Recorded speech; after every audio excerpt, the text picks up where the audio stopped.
This is a brief how to play Sidereal Confluence video. I'm going to show the basics of turns. I'm not going to talk about the real specifics, maybe a little bit about this race, but not about all the races, but I'm just going to show you each of the phases and what you're going to be doing in each one. So let's take a look. So there are basically a trade, economy, and confluence phases. So the very first phase is the trading phase. This is where you're going to trade with other people. Now, if you look at the back of the player screen, you can see what approximately fair trades are, which is 3 of the small cubes equals 2 of the big cubes equals 1 of the hex tech equals 1 victory point and equals 3 ships.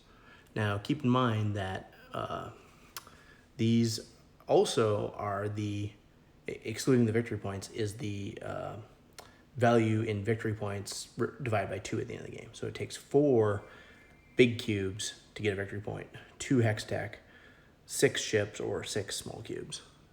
And then this also talks about like what each thing is, etc., which you might need later in the game. So let's talk about the first phase. During the trading phase, you can trade anything, excluding victory points. So you can trade, these are converters temporarily. You can trade technologies temporarily. You can trade systems permanently. So you could trade away the system. You can trade resources, and you can make any trade. You can trade ships. You can make any trade that you want. Now, trades in this game are binding. So if you agree to provide a resource in the future, you must do it. If you do not, and they are not willing to accept a new trade for that resource, you need to take negative points, basically, which is way worse than basically fulfilling your end of the bargain, because the scoring in this game is maybe 60, 80 for a high score at best case, and probably a lot of games are like in the 50s or 40 points. So basically the trading phase is freewheeling. Now, what you'd want to typically do during the trading phase is on these converters, as you fill them up, you'll put the resources that you're going to use on the converters. So I'll put 2 green cubes for this one, a black cube for that one, and say, you know, I've just traded for these guys. Now I don't have this one. I don't have any white cubes. Now I could try to trade for or actually this one just produces. We'll talk about that in the next phase. So I basically filled up all my converters. Now I could try to trade away these for other things, like maybe because I have so many resources, I want to get another technology or a converter or something.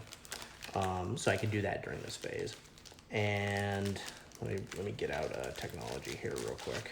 So say I had, oh, and the other thing is purple arrows. So during this phase is also when you need to basically run this converter, right? This is a really expensive one, but essentially you can pay 18 green or 18 white cubes, and you get 9 points plus the sharing bonuses, and it invents matter generation. So then you would take the matter generation technology out of your deck, which I don't have handy, but basically there's a deck of cards for everyone with technologies, and then you would be able to run that converter for this turn, and no one else would. So purple arrows, and there could be other purple arrows in the game, but basically that is run during the trading phase. So after you trade, and everyone's done trading, there's no time limit. I mean, I guess you could have a self-imposed time limit, but basically usually everyone finishes up around the same time except for Unity, which is one of the last ones.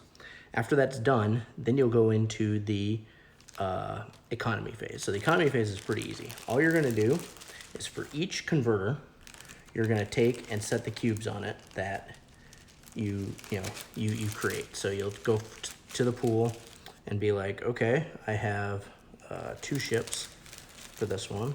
So I'll put 2 ships down. And I have a black cube and a white cube. So I'll take a black cube and a white cube from the pool, put it on there. I get a blue and a brown cube for this one. Get that one. One other thing I'll say is that there's numbers below here, which are not exactly clear, but this shows you how good the conversion is. Like 0 to 5, you just get that resource. This is 3 to 4.5. So ideally you want to run your best converters first. You don't want to leave those things. There's a brown cube, white cube, and a brown cube. And then this one just gives me a ship which I'll put out a ship, white cube, and 3 green, because I'm the plant people, I produce a lot of green resources. Now, if you also notice, a lot of your other converters don't use the resources you produce. So you're producing all this stuff. And so during the trading phase, you need to get the resources from someone else that your other converters use, or maybe your technology uses. Like this one will do 4 yellow into 2 victory points. This is a really good one. Hex tech, a ton of stuff. So you need to do that. So then after you've converted everything, you take off the resources that you paid and you put those in the pool. They basically just go away, except in some special cases. And then that's basically the economy phase. You can take all these off and put them into your pool, and then you just have more stuff to trade, to trade for next round or to use in converters. Like maybe you'll get this one, you're like, oh, I need 4 yellow cubes really bad. I only have 3. I need to get some more this next round. The final phase is the confluence, where essentially you bid for stuff. So there's going to be a row of planets. So this is example planet, right? This one just produces a green, or if you upgrade it in the trading phase, it produces a yellow. And you can upgrade it by paying essentially a yellow cube. Then it's much better. And there'll be certain abilities with the type of planet, which is shown by the symbol here.